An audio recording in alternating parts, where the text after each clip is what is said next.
Français. La FFMC a mobilisé toute la France. Donc 35 antennes FFMC sont en train de manifester en même temps que nous aujourd'hui. Aujourd'hui, il y a du monde. Aujourd'hui, on est là pour notre liberté et pour se battre pour la garder. Bravo à toutes et à tous.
que c'était une manif un peu fatigante, parce que le parcours était long, et on a perdu, à mon avis, au moins les 3/4 de la manif, sur le pont, avant le pont, quand on a tourné devant l'Institut médico-légal, puisqu'il y en a plein qui ont pris tout droit sur la A4.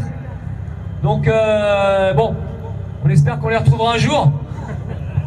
En tout cas, bravo à toutes et à tous pour votre mobilisation. C'était vraiment une manif exemplaire. On a pu démontrer au pouvoir public qu'on compte et que quand on descend dans la rue, ça fait du monde. Alors, pour information, là, on a mis un gros bordel dans Paris quand même, hein.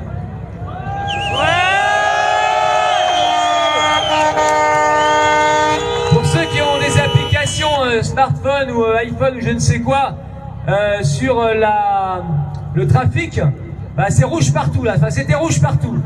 Donc là, on a plutôt atteint l'objectif de la manifestation, mais pas l'objectif final, bien évidemment, puisque l'objectif final est de rencontrer à nouveau la mairie de Paris. C'est dans 6 jours. On rencontre à nouveau dans 10 jours, pardon. On rencontre à nouveau la mairie de Paris. On va leur expliquer que, bah, effectivement, vous n'êtes pas d'accord, nous ne sommes pas d'accord avec ces mesures qui nous semblent totalement incohérentes. Qu'un deux roues motorisé, ben, ça a le droit de circuler comme n'importe qui d'autre. Surtout que, honnêtement, encore une fois, on va pas vous le rabâcher, vous le connaissez aussi bien que nous, voire mieux que nous, le dossier. Mieux que nous, non, mais aussi bien que nous. Un deux roues motorisé par rapport à une bagnole ou par rapport à d'autres véhicules, c'est quand même vachement fluide. C'est un petit gabarit et ça apporte énormément de plus-value au trafic urbain. Voilà, comme je vous disais, pour ceux qui ont entendu, peut-être qu'il y en a qui n'ont pas entendu tout à l'heure, c'est 250 à 300 km de bouchons autour de Paris tous les jours de la semaine. Si on devait, nous, troquer nos deux roues motorisées contre des voitures, ben, ça ferait beaucoup de monde, beaucoup plus de monde. 500-600 km de bouchons autour de Paris. Et si on devait prendre le métro, vous avez vu tout à l'heure, on a essayé de le prendre, ça a un peu bloqué la rame, puis bah, la police nous a interdit de le prendre. Donc maintenant, officiellement, on sait qu'on n'a plus le droit de prendre le métro. Donc on va bien s'en garder. Alors plus grave, gardez bien à l'esprit que ce qui se passe en ce moment dans cette société, cette dérive sécuritaire, c'est que petit à petit, on perd nos libertés sans s'en rendre compte, parce que ça grignote doucement, c'est pas d'un coup sec. Et si on reprend pour les moins jeunes, on va dire, si on reprend les années 70, les années 80, eh ben on voit que forcément la liberté d'expression, la liberté de circuler, toutes les libertés en général, eh ben depuis ce temps-là, elles ont été largement flouées, largement grignotées, mais tout simplement parce qu'on nous dit que on veille sur nous, on s'occupe de nous, et on a tendance à nous lobotomiser, et on perd petit à petit de la liberté, et ça c'est très grave. C'est ça qu'il faut garder à l'esprit.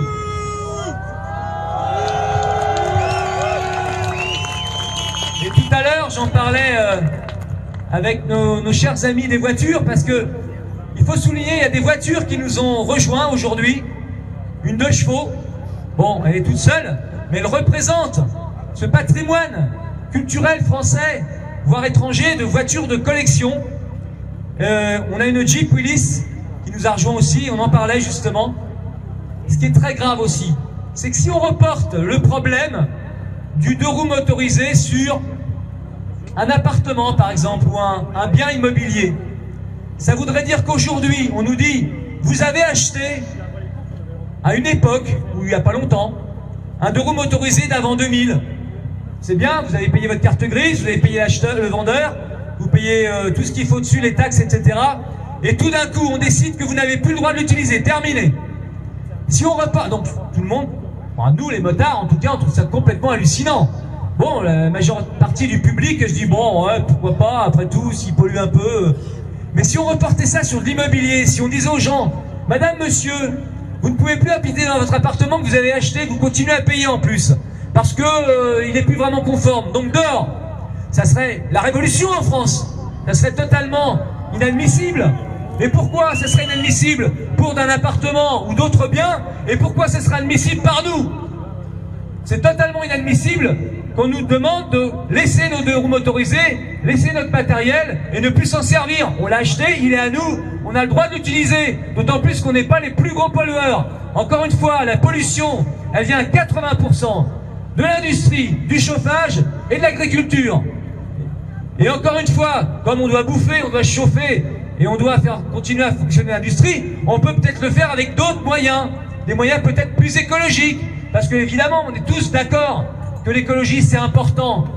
Mais l'écologie, elle ne doit pas être laissée aux mains de fondamentalistes écologistes verts qui ne représentent qu'eux-mêmes, qui sont qu'une poignée et qui vont se greffer sur des partis pour emporter quelques voix et ils font chier tout le monde. Donc en ce moment, on parle beaucoup de fondamentalisme, d'intégrisme. Eh bien les Verts, les fondamentalistes verts, les intégristes verts n'ont pas leur place. Ils n'ont pas le droit de nous dire ce qu'on doit faire et nous flouer de nos libertés et de nos engins. Si on veut rouler, on peut rouler, on a le droit. C'est un droit. On est en France, on est en République. On ne voit pas pourquoi quelques politiques deviendraient nous dire vous n'avez plus le droit de rien faire, plus le droit de rouler. On va reparler vite fait du COP21. Je vais faire un tout petit discours parce qu'il est tard, vous avez certainement envie de rentrer chez vous. Il y en a plusieurs qui habitent en province, en banlieue, et c'est loin. Donc profitez-en, hein, pendant que vous êtes à Paris, vous n'allez peut-être pas pouvoir rentrer dans quelques temps, bon, profitez-en. Le COP21, le fameux COP21, qui va se dérouler fin novembre à Paris, au Bourget très exactement. 190 chefs d'État. Ils pourraient utiliser Skype aussi, par exemple, pour discuter entre eux. Ben non, ils viennent à Paris parce que Paris c'est sympa, c'est vrai, il y a des beaux monuments, c'est une jolie ville. Et vas-y que je te viens à Paris pendant une semaine, avec les avions, avec les bagnoles de sécurité, tout ça. Qu'est-ce que ça a comme impact sur l'écologie? Ils ont aussi un impact sur l'écologie, et pas des moindres, pas des moindres. 190 chefs d'État qui se baladent, qui se déplacent ici avec leur délégation, et tout le monde qui va avec, c'est énorme comme impact écologique. Donc qu'on ne vienne pas nous raconter la messe. Puisque nous, les deux roues motorisées, encore une fois, on n'est pas les plus gros pollueurs, et je vois pas pourquoi c'est à nous qu'on interdirait de rouler. Voilà. Donc, continuez à rester mobilisés.